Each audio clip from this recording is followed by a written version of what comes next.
So, honest question now. Yes. Honesty time. On a scale of 1 to 10, if I asked you how confident you were about fully understanding who the killer of this movie was, what number would you give me? Because I'm like a 2. I legitimately cannot tell you who the actual killer of this movie was. You know what? I think I can say confidently now, after finishing the movie, that I could say with a 9 or a 10 certainty, I know who the killer is. I think you're wrong. I think you're lying to yourself. I don't think so. Now, if you had have asked me that 30 seconds before the ending of the movie, I would have been at a 1 or 2. This is one of the most convoluted things I've ever seen in my life. Seriously. What a way to celebrate your birth. And also yours. Welcome to Bad Movies and Beer. I'm Cooper. And I'm Nolan. And this is a very special birthday episode. Today, we have watched and are about to discuss Happy Birthday to Me, the 1980 slasher movie, I guess, about a group of high school students at a boarding school in, I don't fucking know, wherever they are. Maine? I don't know. I don't think they ever tell us the specific location. Yeah. The school is Crawford. Crawford Academy. Crawford Academy. Very prestigious, I've heard. Yeah, this is the season of the 1980 movie, it feels For like. some inexplicable reason, we've had a ton of movies from specifically the year 1980. This one, birthday themed, because as we mentioned last week, if you joined us last week for Die Another Day, this is October, and both of us are born in October, and this week's episode happens to fall kind of like not exactly in between our two birthdays, but it's in between both of them. So we're going to watch this movie. We're going to celebrate each other's birth by doing a little birthday exchange. We're going to gift each other 2 brand new episodes. So I'm going to give you a movie, and you have to find a beer that will match up with that movie. You're going to give me a beer. I have to find a movie that matches up with that beer. That'll be another future episode. 2 future episodes will be unveiled right here on this birthday episode. But first, we're going to talk about this movie, Happy Birthday to Me. And to do so, we're going to have to enjoy a vaguely birthday-themed beer. What do we got today? So this is an anniversary beer. It's called Wild Years, and it's from the Merit Brewing Company in Hamilton, Ontario, Canada. They create actually a Wild Years, I believe, every year. So the Wild Years beers tend to be a wild fermented beer that is an ale that has a whole bunch of different things in that help them celebrate. They come in giant Magnum bottles with wax on the top, so we'll see how we do opening it up. Yeah, it's a large-sized bottle. We've already had a few beers today, so this might be a sloppy episode. Yeah, by the end. We are kind of overdue for, I think. Yeah, by the end, we're going to get sloppy, but that's okay. Merit Brewing Company is awesome. It's this brew pub right downtown Hamilton. Great food, really nice people. They have a nice patio as well. Most of the beers that I love drinking from them are IPAs and sours, but they do a whole selection of stuff. They have a really cool triple. They also have a table beer that's fucking amazing. Yeah, actually, the very first place I ever had a standard table beer was here. I think also the very first place I ever had a grisette. So they're definitely willing to try different styles and making all kinds of awesome stuff. It's a cool spot. If you're ever in Hamilton, Ontario, Canada, check it out. Let's try opening these up and see how we do.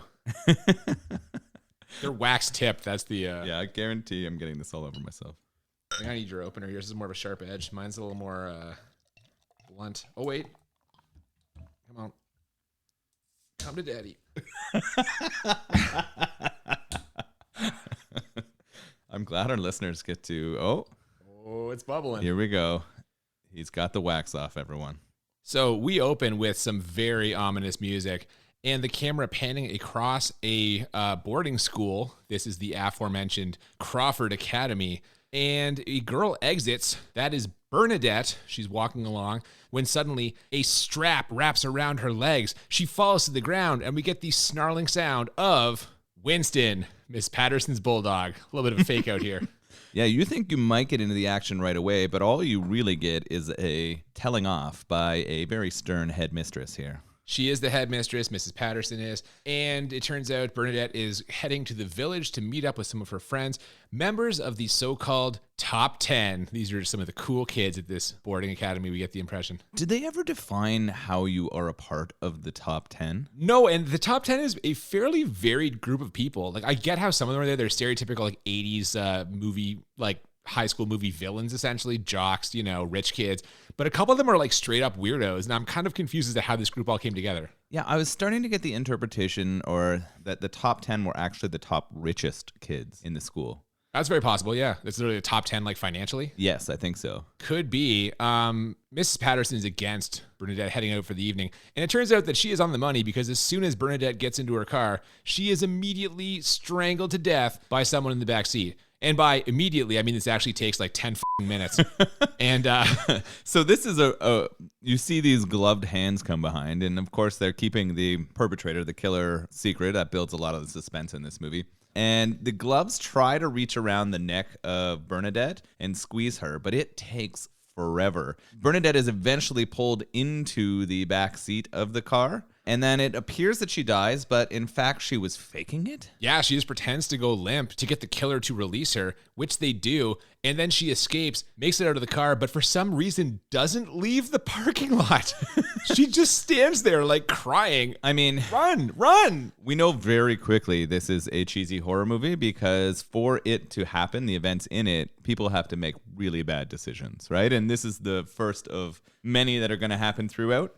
Instead of running back up to the building where she is surely to be safe, she runs away 3 cars over and stands there panicking, yelling for help, help, help. Yeah, she lingers just long enough to get grabbed a second time, escape again, and then see someone she recognizes who turns out to be the killer, of course, and they slash her throat with a straight razor. This is the first of like 17 different, oh, it's you, in this movie. You know what I mean? Those things. You get that a lot. Yeah, it's clear that the person who is murdering everyone is familiar to them. We do figure that out rather quickly. We then cut to a bridge going up. It's a lift bridge, you just told me.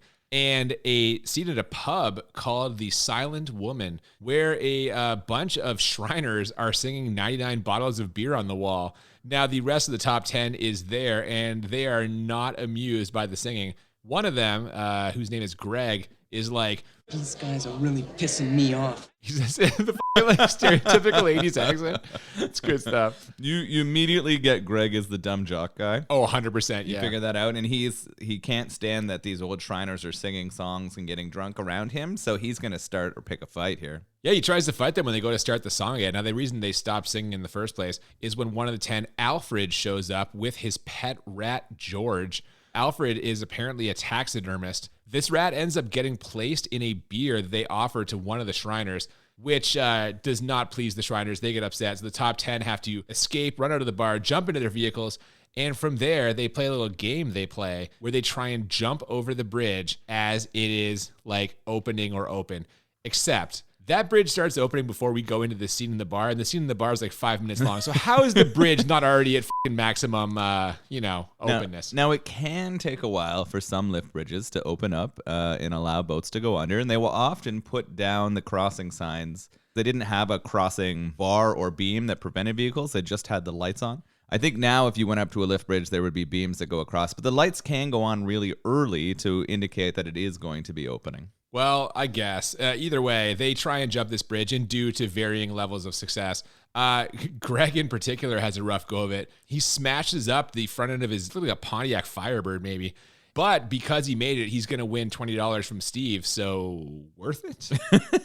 Not really. Now, one of the 10, I think her name is Virginia, is pretty shaken up by this. This is her first time playing Bridge Chicken, and she was not happy with the move that Greg pulled. No, she can't handle that close call, so she runs away into a cemetery. You can't make this stuff up. Just runs into a cemetery at night. Doesn't make a lot of sense. You'll never believe it, but she actually does not get murdered there. I mean, apparently it's on her way home, and in fact, she goes to visit the grave of her mother, we find out. Yes, she lives very close to cemetery, which comes up later. She successfully makes it home where she mouth kisses her father and then argues with him over going to visit her mom's grave. I guess he doesn't want her visiting it or something. Yeah, it's weird. Both the argument about visiting the grave. I mean, it is weird to go there at night. I think he should be okay with her visiting it at any point during the day. But the way that they greet each other and also the way that he looks at her and interacts with her is a really creepy old man, 20-year-old woman vibe. Oh, this scene is incredibly uncomfortable. Not the least of which is because of the acting. Oh, goodness. She's real bad. She is real bad. So we've got a lot of bad sort of teen acting. I don't think any of the people portraying these characters are teens. They're probably... Oh, never. That's standard. That's boilerplate. No, I know, but their acting is horrible. It made me question the budget immediately, and it was purely based on how they were performing. Yeah, she ends up convincing him in the course of this performance here that she's doing okay in this new town. We gather that she's kind of new to the area, and he salutes her and says, "Case closed," which is kind of fucking weird. It's bedtime, but what Virginia doesn't know is that another one of the top 10, ATN, is in her room watching her undress, and he steals a pair of her granny panties and takes off. No nudity in this whole movie, which was very surprising to me. Yeah, there was none. So it was quite violent, but I guess none of the actors or actresses were paid enough to show their body parts. 80s horror without nudity, that's a rare bird. Yeah. Her underwear is not great. I guess it's the 80s. It does look kind of like silky, for lack of a better term. It's got a sheen to it, but it's not like... Somebody has hand sewn on like a flower onto it. Yeah, and like a bird or something. It was a weird mix of like adult shape and juvenile like color pattern, pattern. Yeah. Well, I'll tell you who doesn't mind it is the fucking French guy, Etienne. He steals it. The next day in class, Bernadette is randomly missing, but that doesn't seem to, rattle anybody or stop a science demonstration where the professor, after having his hair raised by one of the other top 10, Rudy, activating a fucking generator, demonstrates how electrical current can stimulate living or formerly living tissue. He also teaches Rudy a different kind of lesson by shocking him with a ridiculous electricity effect. It's like a cartoon. Someone animated a little fucking lightning bolt. They drew a line straight onto the tape of this film. Like it. Oh my God, 100%. Yeah, it was really like inexpensively done. I guess 1980, but it was pretty funny. They're starting to go somewhere with this electricity stimulating body and sort of responses to electricity. Yeah, so this is where we get the first instance of like the gratuitous plot that becomes this movie, because this demonstration causes Virginia to flash back to an experiment that she was apparently a part of, where she suffered some sort of injury and scientists like regrew her brain. Yeah, it's really weird. They show a scene of her bald in a large machine that they lay her in, and they are using or creating electrical pulses that are going to regrow or help her brain. They say they learn this by studying what happens to salamanders when they regrow their tails. This is the science explanation. And then we get a like very brief but creepy like "it's my birthday" from Virginia as she like gets up or wakes up in the machine. First of many birthday references. We also then get a scene of her with like a therapist. I guess she had to see a therapist as part of her recovery. And this guy, much like her father, also putting off some kind of creepy old man sexual vibes. Yeah, there's weird ways that they like hold each other and connect. It is a really creepy relationship that Virginia has with all of the older men in this movie. Well, and the psychiatrist, the therapist, she calls him David. She uses his first name. They obviously are really close, right? Like he is like a second father to her in this for sure. In that he's a creepy old man perv who's like putting off the overtones that he wants to bang her. I think they also want to look out for her physical safety, but why? Always the motivations are suspect, I think. Always seeing the best in people, Nolan. You're a real gentleman. We cut from there to a dirt bike race. Yeah, what the f***? This is a weird cut. The top 10 are all watching, and we get some sweet point of view shots from the dirt bike, and we find out that Etienne, the Frenchman who stole her underwear earlier, is racing, and he wins. But how could he not when he had his Lucky Charm with him? Yeah, he pulls out her panties and shows it to her and then invites her to have some alone time with him. Not kind of the move that I think I'd go for if I was trying to date someone. Sneak into their bedroom, steal their underwear while they're changing, and then win a dirt bike race and show it to them the next day. Well, you're not French. That's the explanation for that. It's the standard. That's the standard move for Frenchmen, I think. Standard French courtship. Yeah, he's got it.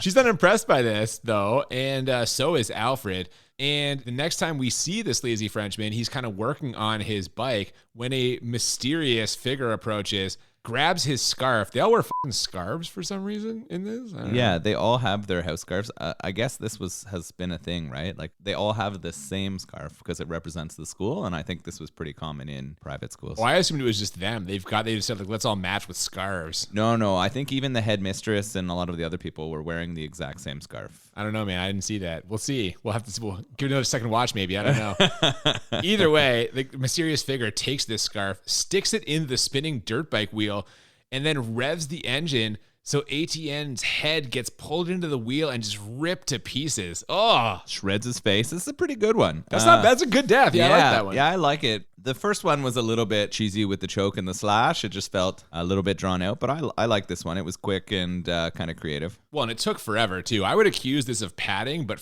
this movie's almost 2 hours long, and they didn't need to pad anything. This movie needed more editing.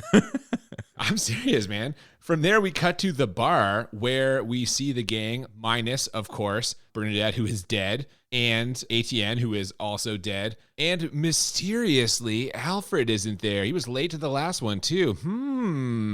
Yeah, what's happening with this creepy taxidermist Alfred kid? Careful there. You're sounding suspicious, which some of the 10 are. But you know who's not is those girls, which causes Rudy, who is kind of like the gang's leader, to say, You know, I think these girls like Alfred. I think they would like to be stuffed by Alfred. little sexual taxidermy humor. I don't think those lines have ever been together. He's before. a taxidermist, you see. Sexual taxidermy. There humor. you go. Yeah. After he doesn't show up, two of the girls, including Virginia, go to investigate. And in his room or whatever, they find a mysterious head-shaped object under a towel. Now, you'll never believe it, but it turns out this head-shaped object is Bernadette's head, or a surprisingly accurate replica of it. Yeah, this is f***ed up. Apparently, in addition to taxidermy, he's also into practical FX. Yeah, exactly. But he says that Bernadette modeled for him, and that's why he has this head. He pulls out the eye, and clearly it's a fake eye and not a real one, so the girls are appeased. Everything's cool. It's not creepy at all that Bernadette's missing and Alfred has a fake head of hers on his desk. Yeah, they're just basically like, oh, Alfred. Oh, that's just Alfred, yeah. Classic Alfred. So apparently this movie is not going to reveal the killer about halfway through. They're going to hold off a little bit longer. Oh, yeah. They're doing as much as they can to throw suspicion on different people, right? They're just pointing out that there's all kinds of things that it could be, right? I still don't know who the killer actually was. Is it the headmistress? Is it Alfred? Jesus. Who is it? Speaking of the headmistress, she's nice enough to show up and give us a little more backstory on Virginia. She managed to do this while also trying to deflect a little bit from the two missing students. Basically, she ends up giving Virginia detention or something. She says she has to do some kind of service after school. I don't really know what's going on there. Yeah, she's punishing Virginia. I'm not really sure what for. I guess because Virginia can't tell her answers that she wants. But I don't understand. They never show or follow up on that punishment. Maybe it's one of those sort of red herrings where they're like, oh, she's going to get murdered when she goes to do this, right? They're just trying to set you up for thinking there's an opportunity for Virginia to die. This whole movie is red herrings. That's all it is. After that happens, Virginia makes some plans for the top 10 to go see a movie, except for Rudy, who for some inexplicable reason isn't invited, which does not track at all with what's been going on up until this point. He gets all butthurt about it and storms off. And at this point, I'm like, they're just trying to establish different suspects, right?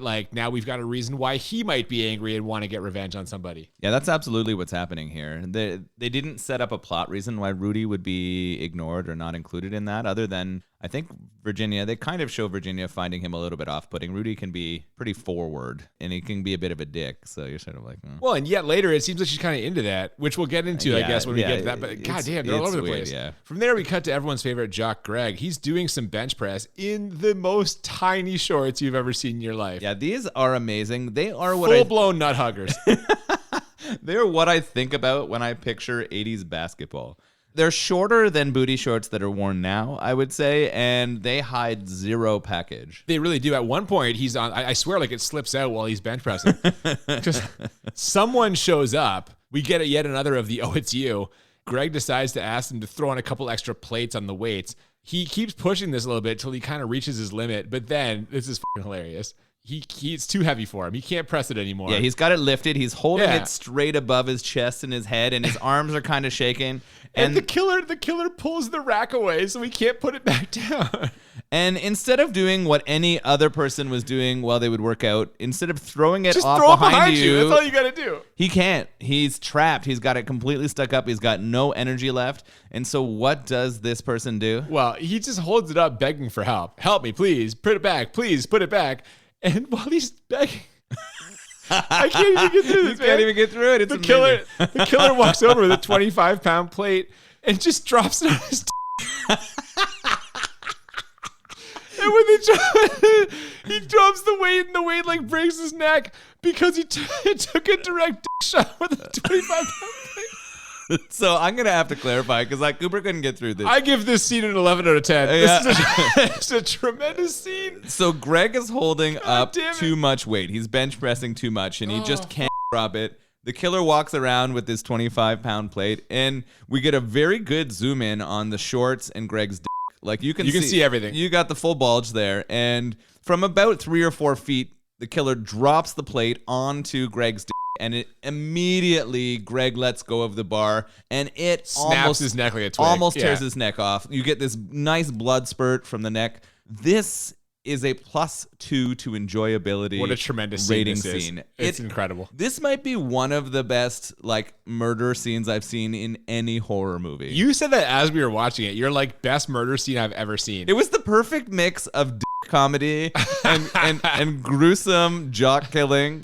Yeah, we know that we both enjoy humor because of FDR American Badass, which if you didn't listen to the episode last season, you should check it out. It's a good time. We keep things in the athletic realm with the next scene because we got a soccer game. We go from the best death scene I've ever seen to the worst soccer game I've ever seen played. There's a game, it's very close, a bit too close for Steve, one of the members of the top 10. We gather he has some bets riding on the game. Luckily for him, Rudy, who is playing, scores the game-winning goal after some truly atrocious footwork. Now, I don't know soccer, but you were like, Jesus Christ, this is awful. They do some zoom-ins on his feet, and his footwork is that of a 6-year-old boy. It's awful. It is not impressive, yet it works to break through the entire defense, and he scores a goal right before the whistle is blown. So Steve's lucky. He's made out with some cash here. Later on, Rudy, while basking in the glow of victory, asked Virginia to meet him in the chapel. And on his way there, he sees a scarf that is kind of half buried in a flower bed, and so he fully buries it.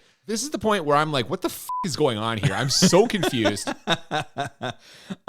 So it's clearly one of the school scarves that he buries, the one that they all have. And they're definitely making you think, okay, maybe Rudy's the killer here. And they add to that by moving into a really creepy chapel church scene. Yeah, she actually decides to meet him there. They climb up the bell tower, and he's acting super strange. She kind of backs up into the darkness. He pursues her, and the next shot we get is some blood dripping down on the chapel floor. Right then, a kindly old priest finds the blood, pulls the rope down for the bell. It's severed with more blood in the rope, and he cries murder. So we gather that Rudy has murdered Virginia. Yeah. Except we immediately cut to the hospital where Virginia runs in as someone is wheeled by her on a gurney. And I was like, is that Rudy?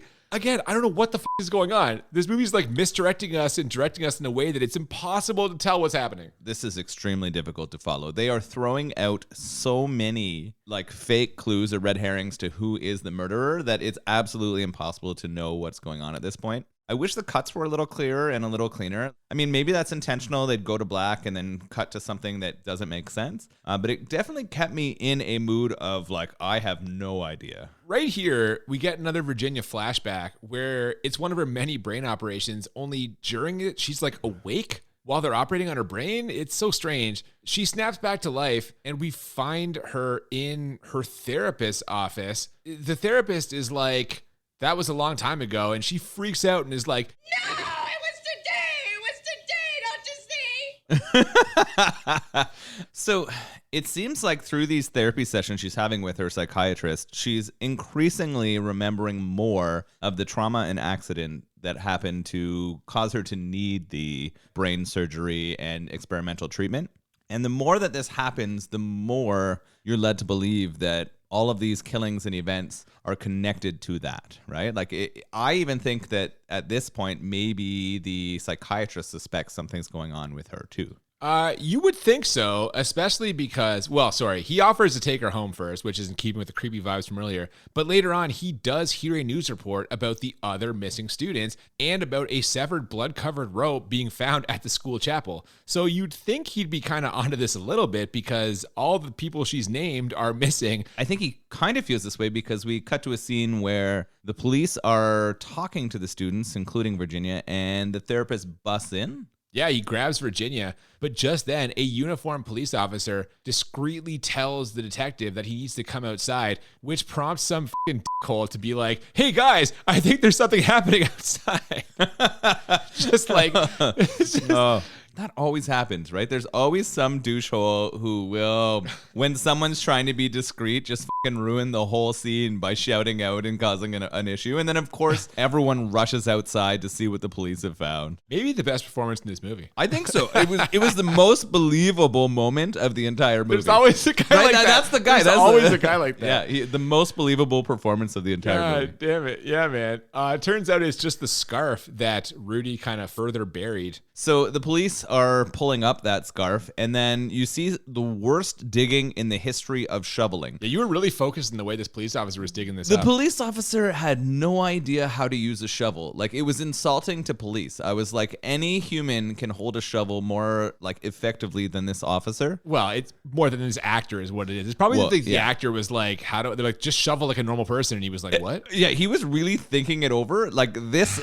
He couldn't get up his own head. He couldn't get up his own head. The shoveling was horrible. Eventually, he goes to his hands and knees and starts using those, and he unearths something that's kind of covered in dirt. What does he find? It's a skull. Yes. There's a skull there. He finds a skull, and they hand it to the detective, and the detective is sort of looking at this skull, and he's like, ooh, this doesn't look good. And who barges in? Well, it's the therapist, and we get this kind of scene in the middle where Virginia is there. The therapist has just vanished. It's just her. And she finds Rudy. Rudy's not dead. He's pretending to be dead. So I guess he's kind of faked his own death as a goof. And then we go outside. The therapist is just magically there at the police. He asks to see it, and it is a fake skull, property of Crawford Academy Science Department. Yes. Or I guess it's a real skull, just not the one. It's not like a human's. They make molds of them. Oh, God. No, they make molds of the human body to create skeletons to learn anatomy. So that's my assumption on what this is. It's a Crawford-like mold of the human body. And so they all kind of laugh it off. They think it's nothing. And this was a joke that Rudy had played. Yeah. He had buried this and the scarf because he thought it would be funny with all of the missing people. He's a rascal. And I think he survives in this movie. Do we ever find out? Is he okay at the end? I don't know. Pray for Rudy, guys. I think he's okay. Yeah. The therapist, meanwhile, he stars in his own football movie later, right? Is that? Oh, God, is that the same guy? That's funny, though. I like that. Yeah. The therapist finds Virginia again and basically tells her that her friends have a very macabre sense of humor. She invites him to her birthday party next week. It's going to be like a dinner. Later, the top 10, minus Alfred, is getting high next to the school swimming pool, which apparently has viewing windows. Like, you can look through this and see people swimming. Is this just like, what perv designed this pool? I have seen pools that people swim in that have viewing windows into the inside of the pool. I've seen those at like SeaWorld where you can look in and see the dolphins and the whales at the zoo. I've never seen one for humans. I have seen human pools that do this too. But you're right, it is kind of rare. It's kind of weird, right? Because you're not used to seeing them. It's a perv's paradise. Seriously. There are no 80s pervs, you tell me. So this is this movie was 1980s. The pool was probably built in the 70s. So plenty of pervs. That's tons of 70s pervs. Yeah. I'm not going to disagree with you. I mean, lots of people were probably enjoying looking at the lower half of men and women swimming in the pool. Top women diving off the diving board. Their top slides down a little bit. I bet you're all in on that, right? How do I pull you out of this like breast obsessed? I didn't say breast.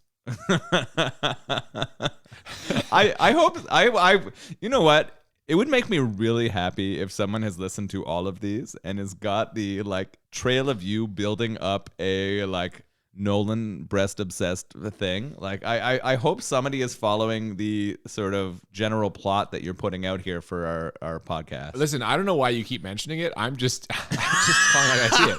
It's fine.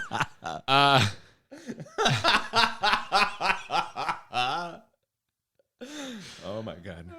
For some reason, Virginia freaks out while this is happening. She runs to the cemetery again at night. Again. What the f***? I don't know. Virginia, this is not the solution to your problem. It's Stop her go-to running place. to your mom's grave. It's her go-to place. At night. At night. Alfred is there watching her as she lays flowers down on her mother's grave, and he decides that right now would be the perfect time to make his move. And by that, I mean pull out a flower and ask her to the dance. Timing, dude.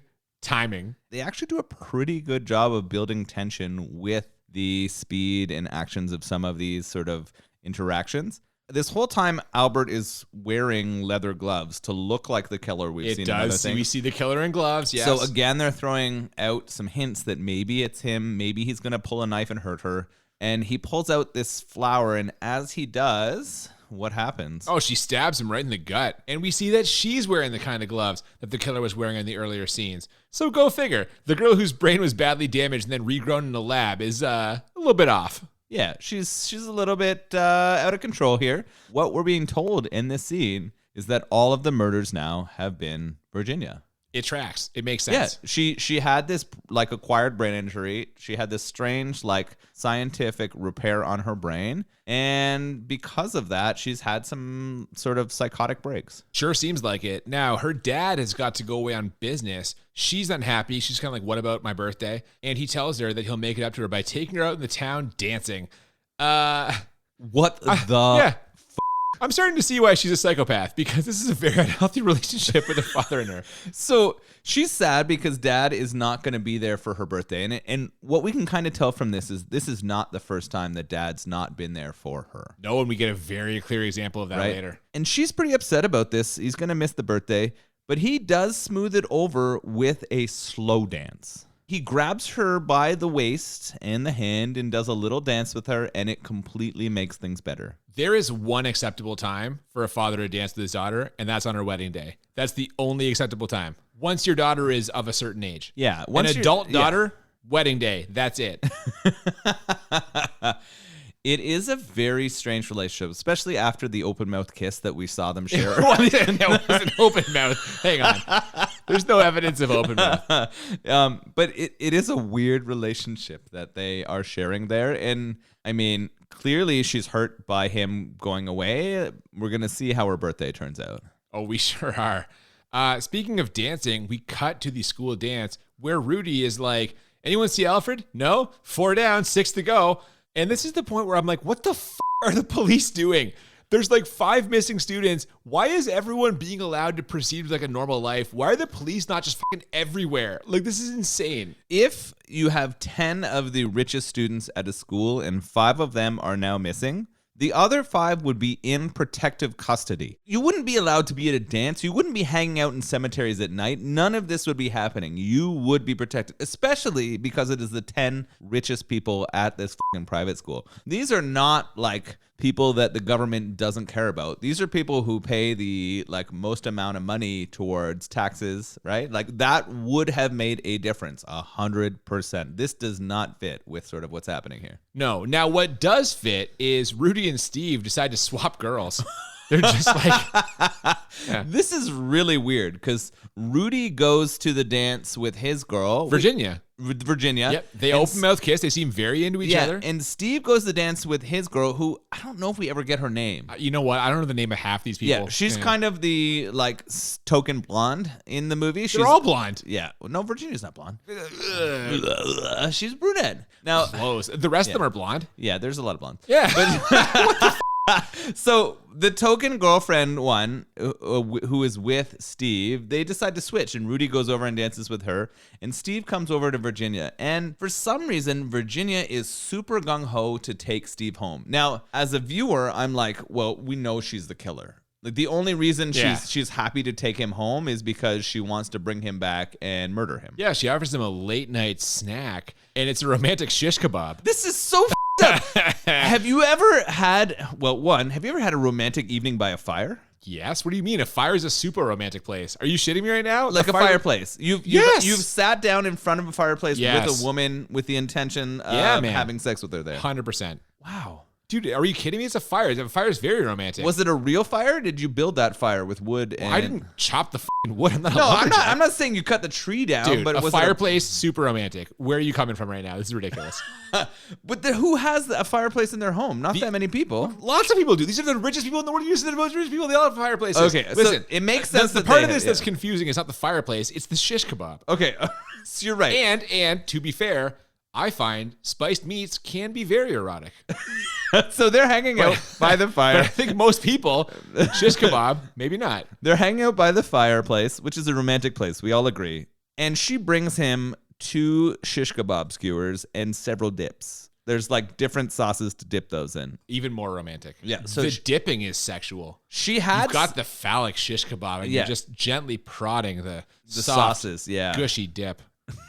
She has said that she's really good at midnight snacks. Yeah, I'll and bet. it appears that she has midnight snack game. This is extremely romantic. However, it is made somewhat less romantic by the fact that she stabs him through the throat with the shish kebab, which is ironic, as he probably thought that she'd be the one choking on meat. How long had you spent with that one? I wrote that down immediately. That's You wrote that down immediately? All I've been right. sitting on that for like 2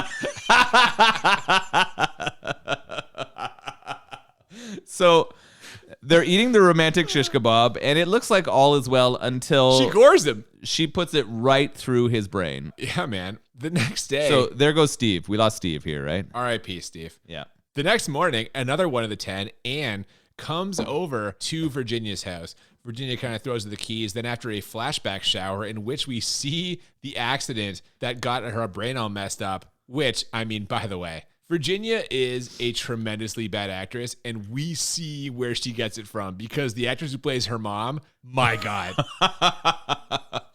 Oh, the actress who plays her mom is so over the top. It's incredible. What we kind of glean from this is her mom, in an upset kind of drunken state, drives Virginia and herself to that lift bridge, the one we talked about in the chicken game they played earlier. And unfortunately, as they're driving to the lift bridge, it opens and they trap their car in the middle of the lift bridge. Yeah, she's drinking and driving. Drinking while driving. Yes. Oh, yeah. She is straight drinking out. She is drunk as and straight drinking out of a flask while driving the car. Yeah, and as you said, she stops the car at just the worst possible time. All you had to do was drive straight or reverse. Either would have been good. Stop early. Yeah. They tried to reverse, but it's very slick. The car Too can't late, do too it. late. The car drops down into the lake, river, whatever the it is. There's a river below, yes. Water starts filling in their car. It's slow, so it starts coming in at their feet first and moves up. And for some reason, the mother's trapped. She can't get out of her seat. She can't get out. Virginia does, however, swim to the surface where she then gets hit by a boat. Yeah, so the boat that was like causing the lift bridge to open is traveling under, and as Virginia surfaces from the car, she almost looks like it runs into the like motor of the boat, and you see a little bit of blood pop up, and this is where we have to assume Virginia gets her acquired brain injury. Oh, 100%, yes. So when we cut back to that, apparently she has murdered Anne. Anne's dead body is like in her bathtub, and she calls out screaming for help. Enter the therapist, who just doesn't believe her for some reason. We get this dramatic scene where he's like, "Come on, you show me. She's upstairs. You show me. You hear?" So terrible. So this is not the most dramatic scene in the movie. We're going to talk about that in a little bit, but it is really, really over the top acting here. He drags her by the arm up to that bathtub and shows her that there's nothing in there. She is imagining all of this. She is not the killer. well, I don't think we can say that definitively. We know that she doesn't know what's going on, and that makes 2 of us, because I have no clue what's happening right now. This whole thing is weird. Her therapist has an idea about what's happening. He thinks that there's some sort of connection between the trauma she suffered and her friends. And it's the bridge. She gets it immediately. She's like, the bridge, because they're playing that game of bridge chicken. This is how her mom died. So, okay, that at least we do know. That's one of the things I do know at this point, and there aren't a lot of those. So I'm going to shout out myself right here. I called out that bridge chicken game was pretty significant pretty early, before we got to this part of the movie. But we both talked about how the first murder happened before Vivian played bridge chicken. That's right. So if she's the killer and this is all freaking her out, why was the first murder before they ever went near the bridge? Now, the possible explanation could be that she knows her friends play this game. Whether it's her first time or not, they've probably talked about it, Yeah. But either way, the timing doesn't really line up. It didn't line up in my mind, right? Because it seemed like most of the murders did happen after she was forced to play it the first time, after Greg ripped them over and f***ed up his Firebird, right? Yeah, exactly. I am definitely convinced at this point in the movie that Virginia is the killer, and then the bringing her back has had some issue or something that's happened. We're going to talk about this more later because you might be more right than you realize. We'll see. Speaking of timing, the next day is her birthday. We're finally at the birthday part of this movie. And also, finally, the cops are f***ing doing something. We see them driving around. Yeah, we wondered why the cops weren't searching around earlier. It seems like her friend Annie has now gone missing, and this has caused the cops to start searching the woods. Yeah, a detective comes to the house investigating her disappearance, so it seems that Virginia did kill her, right? That makes sense. She certainly thinks so, but the therapist, for some reason, isn't so sure. And at this point, I'm like, if he isn't the killer, then he is the worst fucking therapist in the world. This is really interesting because they do kind of suggest that maybe he has a role in it. I didn't feel like he was murdering anyone, but I felt like he would be willing to cover up Virginia's murders because she was his prize pupil or prize learning, right? As a psychiatrist, there's probably one or two people who have the most up kind of lives, and you learn the most by dealing with and trying to investigate and figure out what's happening with See, I thought maybe he was using her to cover up his own grisly murders of a bunch of teenagers for the reason that he is a fucking sexual deviant who wants to nail a bunch of teenagers. And I didn't feel that. I felt like it was more work motivated for him. I felt like it was his career what he was trying to protect, and she was the pinnacle of his career. Either way, it's flashback time. These are always challenging. I found the flashbacks in this movie really hard to navigate. This one in particular, we get a previous birthday. Her mom invited the top 10 to Virginia's birthday. Top 6. Oh, is that all? Yeah. So mom invites. She wanted the tippy top. She wanted the top 6. 7 through 9 at her daughter's B-Day. Okay. Here we start getting into the B-Day stuff. We start understanding why this movie is called It's My Birthday. But they don't show up. And neither does Virginia's dad, who is away on business again. So that one stings.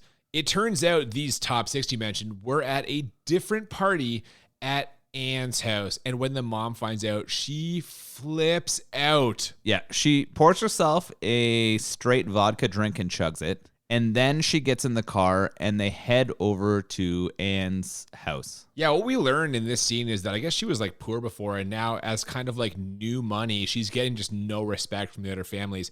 And this is where I'm like, they are jamming just a ton of backstory into this last half hour. Yeah, we are getting a lot of motivation. It's not clear why these killings are happening or what's happening, but it is all coming out right now. Yeah, and Virginia, in the present, snapping back from this flashback, freaks out and runs away. We then see a gloved hand grab a fire poker, and that's going to be all she wrote for the good doctor. This may be the bloodiest of all the murders in the movie. Blood splatter everywhere. One fire poker shot to the head. We've just got an absolute fucking gore fest. Yeah. Yeah. And I mean, head wounds do cause a lot of bleeding, right? You bleed proportionally more from your head than you do from other parts of your body. This covered the whole wall and door. It's everywhere. It was extra for sure. It was not an accurate portrayal of a fire poker to the back of the skull, but David's done. He's down. So I guess he's not the killer. Yeah, so he's not covering up the killings anymore, or if he was, this one's not getting covered up. No, it's not. The dad arrives back at the house with gifts, so that's better than last time. He finds a very blood-soaked wall, as you mentioned, and gives us the best 30 seconds of acting in this movie. Not my baby. Please, God, not my baby! Baby! Baby! So I had said earlier that there was a scene that was the worst performance of the movie, and it's definitely Dad. He kind of like stumbles out of the house and he heads to the cemetery, and then he sees the cottage. Well, he sees a lot of stuff before then. First of all, one of the top 10, one of the anonymous blonde girls you mentioned, is just standing there in some kind of shock. And then he also sees the dead psychiatrist and his dead wife's dug up coffin. This is the point where I'm like, holy f***. As soon as I see the dug up coffin, I'm like, Virginia is recreating her f***ing birthday party. Well, I tell you what lends credence to that argument is once the dad spots the cottage, he kind of goes in there and he sees some shadowy figures seated around the table along with a very old looking birthday cake. That birthday cake is like fully rotten. It looks terrible.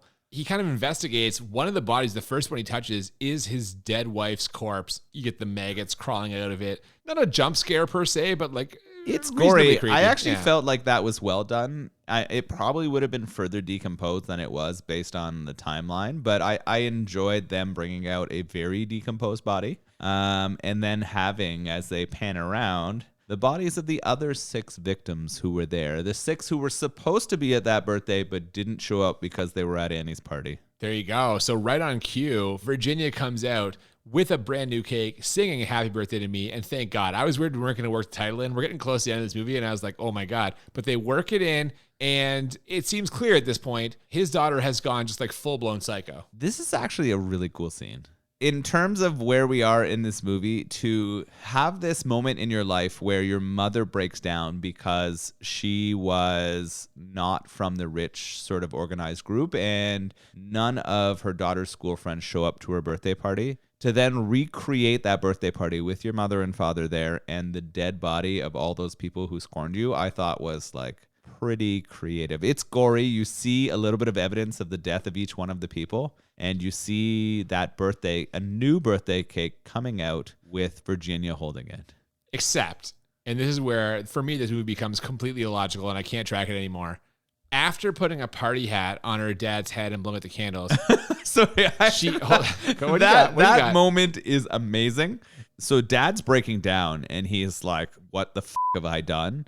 In shock, in tears, and Virginia puts a party hat on him and says, that's better. Yeah, then she fucking slits his throat. But then he ruins the cake. His fucking bloody hand falls in the cake, and I'm a little upset about that. Dude, no one's eating that cake. Come on. First of all, everyone's dead. Virginia was gonna eat her own fucking birthday cake. Well, if she's that crazy, what's gonna stop her from eating it with her dad's fucking bloody hand in it? Nothing. That's what. No, you don't want to have like bloody hand cake. No, I don't, because I'm not a psychopath. But her, maybe. Psychopaths have cake rules, and it includes bloody hands. I don't know any, so I can't say. All right. So, either way. Yes. What happens after the bloody hand cake? After she slits her dad's throat, she says, now it's your turn, bitch, and pulls back herself. Like, what the f***? It's her. She pulls back her. Apparently, she has a twin sister. No. That's not right. Nope. She keeps saying sister, sister, sister, but it turns out that the Virginia that we think has been murdering everyone is Anne, because she's been wearing a perfect replica of Virginia's face and also matching outfits, because I guess she had the exact same clothes. I have to jump in here. Wait, what? I have to jump in here. This movie has you thinking the entire time. They do a good job of creating red herrings and wondering who the killers are, and all these things are here. No, this movie is just red herrings. Yeah. There's no substance. It's just red herrings. At this very moment, they fucking Scooby-Doo it. Yeah, it turns out Anne's the old man running the spooky amusement park. Exactly. The entire time, the whole time. is the spooky old man. And now, Anne was Virginia's best friend, I guess, in this story. But what we find out is she's also Virginia's sister. And the reason why Annie's killing everybody is because her family was ruined. Allegedly. Her father slept with Virginia's mother, and who was a whore, who is also a whore, according to Anne. What? Keep throwing that out there. She calls him. She says, "You're a whore like your mother." Yes. And so Virginia's existence is based on her mother having sex with Anne's father, and that ruined Anne's life. Now, why Anne wanted to kill everyone rather than Virginia, who went through way more, is a very interesting point. Or here's an interesting point. Why doesn't she just want to kill Virginia? Why does she kill all her own friends? Well, this is a very interesting question, right? Like, why did she choose to recreate this birthday scene that she probably didn't know about? I know the answer to this question. Why? We're going to get to it in a second. Okay. But before then, Anne is going to kill Virginia. But somehow, and I genuinely don't know how, Virginia gets the knife from Anne and kills her. It's like there's no explanation for how this happens. She takes the momentum of Anne's stab and swings it in a circle, and it stabs We Anne don't see that. right in the chest. We don't see that. We do see that. No, we don't see that at We all. absolutely This see is that. complete bullshit. Now, here's the thing. This murder where Virginia successfully kills Anne, who was trying to kill her, happens right when the detective walks downstairs, which is just bad timing, right? I mean, that f***s Virginia. Virginia is innocent in all of this, and Anne has set it up so Virginia is f***ed. Anne wins no matter what. Or is it that, much like every other murder, Anne being her like half sister and the affair and Anne being the killer is all just in Virginia's head, and Virginia has been the killer this whole time because she's a goddamn psychopath? No. Bullshit. No. No, Virginia Anne- is the killer. This is all in her head. She dreams the whole Anne No. thing because it doesn't make sense otherwise. You think she needed to create a situation where she set up Anne to be the real killer and then killed her in revenge so she did not feel guilty? Yes, I do, and here's why. Because there's no reason for Anne to kill the other people. There's only a reason for Virginia to kill because they didn't come to her party. It's all Virginia. It's Virginia the whole time. This movie is bullshit. It's a horseshit movie. And the fact that we don't know who the killer is because it's a terribly made movie. I do agree that I had a problem with Anne setting this up as the resolution. How would she have known about the Scorn birthday, about those 6 people not being there, and that being the cause of the accident that killed her mom and caused acquired brain injury I to love Virginia? it. You're coming around. It's Virginia. Virginia's the killer this whole time. She's crazy. She I have imagined all asked of these it. questions. But I was kind of convinced by the way that they finished that. But now that you presented, Why? I don't know. It makes I no don't know sense. why. I don't know why. But now that you presented me with this scenario, I am less than nine Yeah, out of 10. I was gonna confident. say. Either way, I know you Virginia's said going this. to jail. It's Big not going to time. be a jail that she spends her life in. She's going to be in some kind of mental health ward forever. You think she can claim insanity?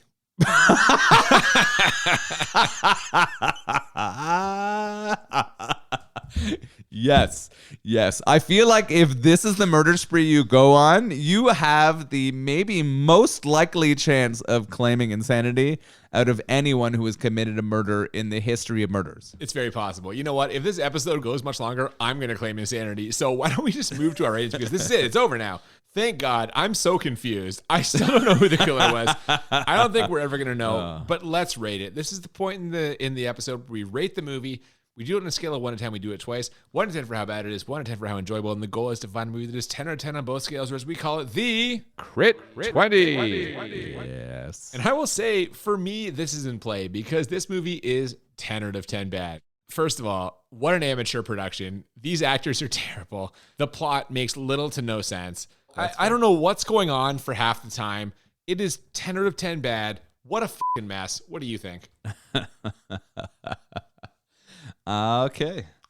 The acting is incredibly bad. Yeah. It's fucking awful. There were a couple moments that stood out as particularly horrible. You've said the plot is horrible. It is. It makes no sense. Maybe that's on purpose. It Maybe the confusion is a part of the lure of this movie.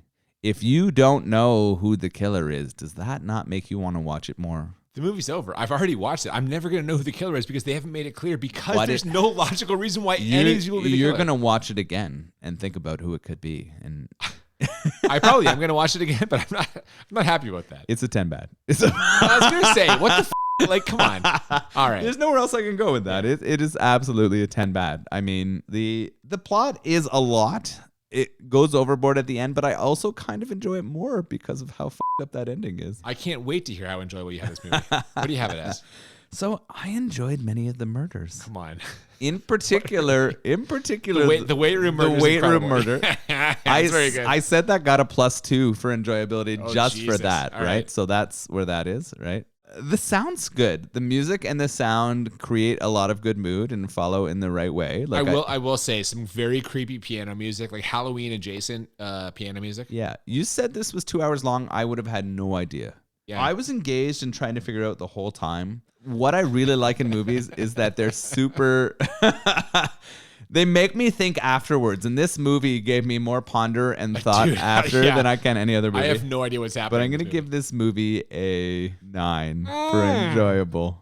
Wow, man. Yeah. What we're learning, I think, in my taste is that if your movie makes 0 sense, I'm going to enjoy it more.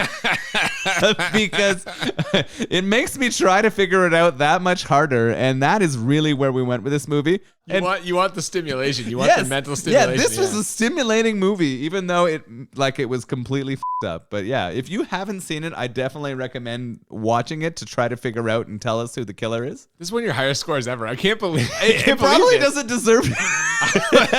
I've drank a lot today, and that might have something to do with the wild years. But yeah, that's where we're heading with this one. Well, I don't have it quite as high. I have it as a 7 for enjoyable. Okay, that's fair. I mean, the thing is, like, there's so many better slashers out there, and that I can't really. There are scenes that are enjoyable. I will say the weightlifting death scene is fucking great. Yeah, it probably would have been a 7 for me without that scene, but the plus 2. Well, you did say plus 2 is that make it a 7. You're right. I did have a good time watching it. Will I watch it again? The answer is probably, because I will try and watch it again and just figure out what the is going on. But whatever. You know what? For a mutual birthday episode, we could do a lot worse. How about this Wild Years? I think it contributed to my rating. I was going to say, I'm shit-faced right now. Yeah, me too. 8.7% alcohol. It's 8.7? Yeah, it is. I didn't want to tell you that before we drank it. Oh, we drank an 8% earlier, 8.7? No wonder I'm fucking shit. It was delicious. I have a real love of wild ales.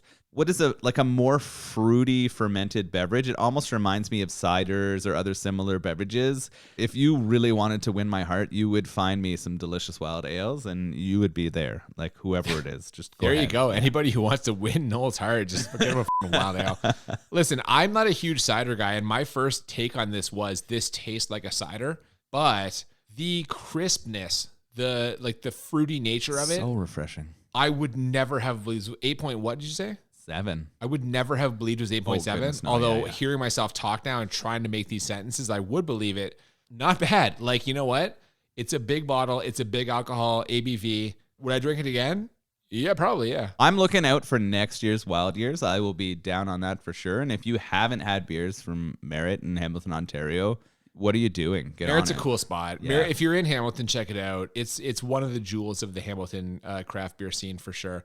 So that's going to bring us to the end of our review portion, but it is the birthday episode. It's time for the birthday exchange. And so right now, we are going to create 2 future episodes because I have a movie for you.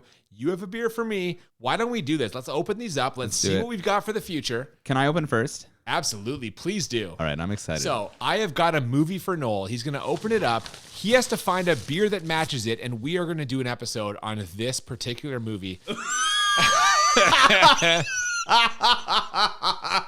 Oh my God. I am so excited for this. The name of this movie is called Let My Puppets Come.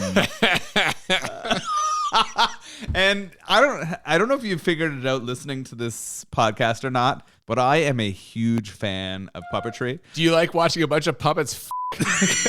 What happens in this? Because I hope it does. Yeah, it's an erotic puppet movie. Where do you even find this? I'll tell you where. The fine folks at Vinegar Syndrome. Is it really? God bless them. My you know goodness. what? I love you, Vinegar Syndrome. The movies they have rescued from the scrap heap of history, you got to go to Vinegar Syndrome. Check out what they have to offer because this is a movie that would have been lost to the sands of time. As soon as I heard about this, I'm like, oh, yes, this is the one. This is where I got the whole idea for the birthday exchange. Let my puppets come. Here's your present. All right. Good God help you trying to find a beer that matches up with that movie. Oh, I'm going to find a beer for sure. Oh, Jesus Christ. All right, so I gotta find a movie to match this beer. Here we go. All right, so the beer I have, this is from, a double Two-Hearted Ale. So Two-Hearted Ale is one of my favorite American beers. This is from Bell's in Michigan. And this is their double IPA version of it. It's actually quite difficult to get, especially in Canada. So I thought, what a way for us to share a moment together. Well, I think that's going to just about do it for this week, our special birthday episode. And, Happy birthday to me. Happy birthday to you. Yeah, and you as well. Next week, we are going back to the request pool. We've got a request from our first ever Instagram follower, Mickey 00. He has requested a little movie called Blame It on Rio, in which Michael Caine, who we are very familiar with from Jaws, goes on a vacation with his best friend. They both have teenage daughters, and apparently Michael Caine tries to fuck his friend's teenage daughter. It's Revenge of the Booty Shark. The booty shark is back. He's going to be cruising for some teenage booty. I don't know, man. I've never seen this before, but if Mike recommends this, we're thrilled to do it for him. I'm excited to fucking watch this. I don't know what it's going to be, but I'm sure it's going to be very appropriate for our podcast. If you haven't already, what are you waiting for? Follow us on Twitter and Instagram at the BMB Podcast. Feel free to send any suggestions for either movies or beer there. We love those suggestions. They really do inspire us to sort of come up with our best creative ideas. If you would prefer to email, it's at thebmbpodcast@gmail.com. Yeah, if you want to kick it old school, by all means, jump on. We had a request that way earlier this year, didn't we? Flash Gordon, wasn't that a request? That's right. Yeah. There you go. You can do it. We'll happily take it. Any requests are good. Thank you so much for listening. I'm Cooper. And I'm Nolan. And we'll see you next time on Bad Movies and Beer. Keep it B-Day. You're invited to the bloodiest party of the year.